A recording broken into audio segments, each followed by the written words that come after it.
In 2022, local and global headwinds reshaped spaces for the present and future of work. South African businesses are still grappling with the challenges and opportunities inherent to workplace strategy and space optimization. So this morning, we look at how to persuade employees to stay in offices by creating flexible workspaces for increased collaboration and teamwork. And to take us through this, we are joined in studio by Tétris, South Africa's Tango Matoti. Tango, a very good morning. Thank you so much for joining us. Welcome. Morning, Simpiwe. Thank you for having me. Good stuff. Now, let's start with the state of play in the country's commercial property sector for 2022. Yes. So last year, we saw quite a move of people going back to the office. Yes. It was interestingly led by the smaller businesses than your larger firms. Yeah. And possibly that's just from a cautionary point of view and trying to see what the rest of global firms would be doing. And we have seen that there's a drive towards reducing footprints and taking smaller spaces. So we have to then look at creating a different way to attract people to come into the office because we can't bring them back to the normal status quo. Mm-hmm. And similarly, landlords are also having to then create flexible spaces because tenants are looking for that flexibility in being able to repurpose space into a space that will attract staff to come back to the office because what used to bring them in is now different because they're coming in for more face-to-face type discussions rather than the old functional work at your desk focus. Sure. And the way that the world has changed post-COVID is now forcing us to rethink how we actually use that commercial property. And it's quite interesting you say that because, you know, when COVID-19 hit us about a couple of years ago, corporate South Africa, just generally the workplace decided to implement drastic measures like working from home, remote working. But now that things have eased a bit, people are now going back to the office. So what happened to that narrative that remote working was the future of the world of work? I think we realized that there is no either or, and that's where the hybrid working solution came in, that certain tasks can be done and done quite well at home, for example, focused tasks, and then other tasks where it's more collaborative, required in face-to-face time. So there will never be a time where we don't need the office, and depending on the sector or the industry you're in, work from home also is not a possibility where it's 100%. So we've moved then to a hybrid where you do a combination, and that is curated per organization because it isn't a one-size-fits-all solution. You have to sit with the different requirements that each one has and then come up with how often do people come in, what specific tasks or roles can actually work from home or have to be in the office. The banking sector, for example, certain things just would not work realistically if everything was done from home.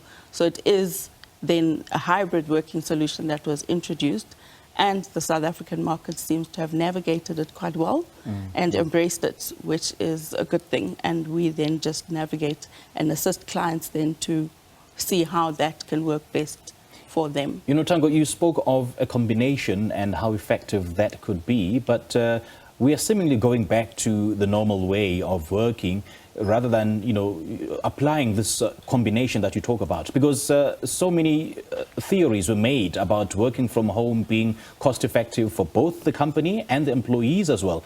And where are we in terms of adopting that combination? So there are benefits either side. And I think also it is culture specific. South Africans are quite a social people. Yes. So we do like to come together and we do like to have discussions face to face, and that is where then we are embracing the side of keeping offices. I think it is around changing the function of the office and being specific about the reason people come to the office. Yes. So there is still that drive for both, but we need to be purposeful then of why the office exists and why people want to go there.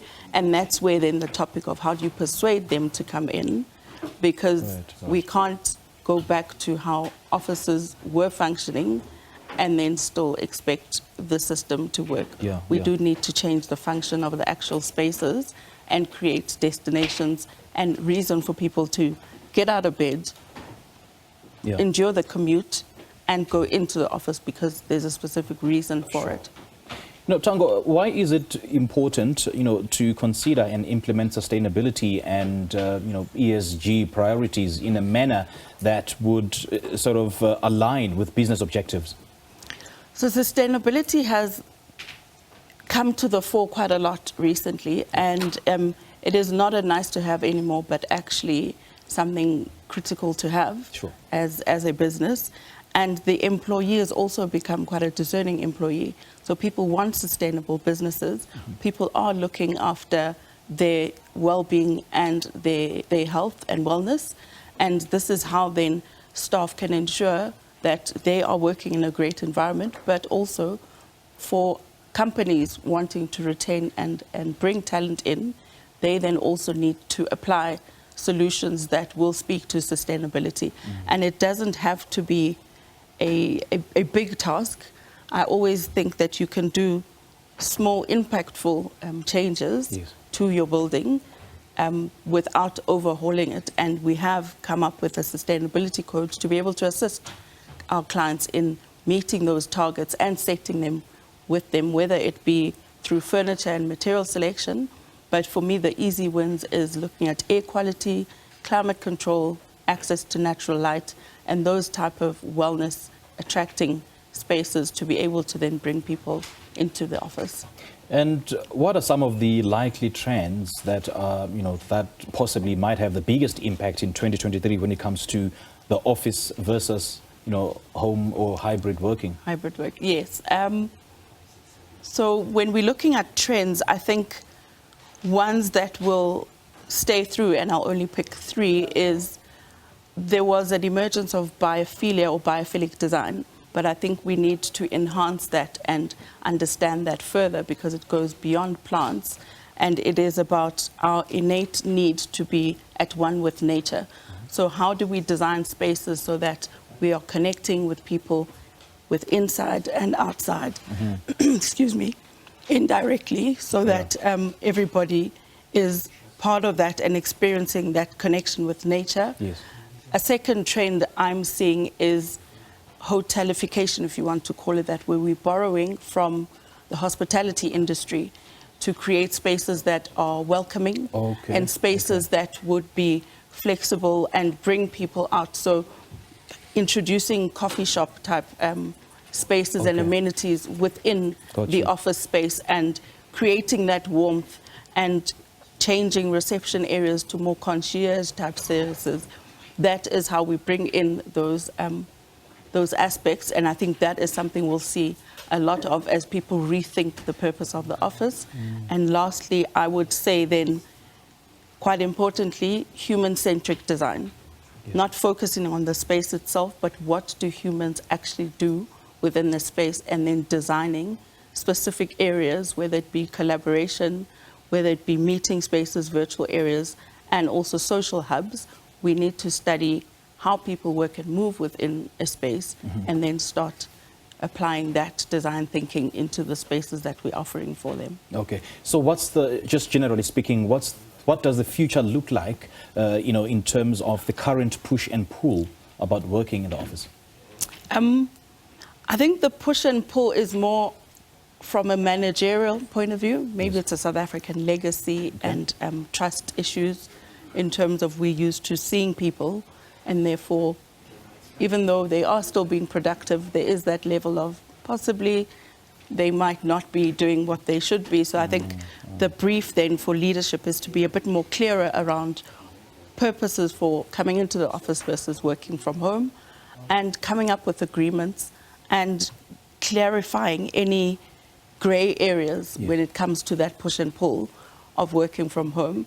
And also something that's coming in is a challenge around load shedding. So hopefully if that gets sorted, it won't create as much of a challenge, but it's something that does come into play when you're looking at that push and pull, because people then are having to come into the office not because of their role, but rather because of systems or infrastructure and what they can do in a secure, constant environment compared to the unpredictability of being at home. Okay. Tango, lovely chatting to you. Thank you so much for sharing your insights with us. And, hotelification, a point to ponder. And I think it's a very effective strategy. I know myself because I absolutely enjoy coming to work. Yes. So definitely you can try and then make sure that the space is working for you and Definitely. you have all the creature comforts you require. Absolutely. Great chatting to you. Thank you. Thanks That for was Tétris, South Africa's Tango Matoti, and she's been speaking to us about how 2023 will be about persuading employees to stay in offices.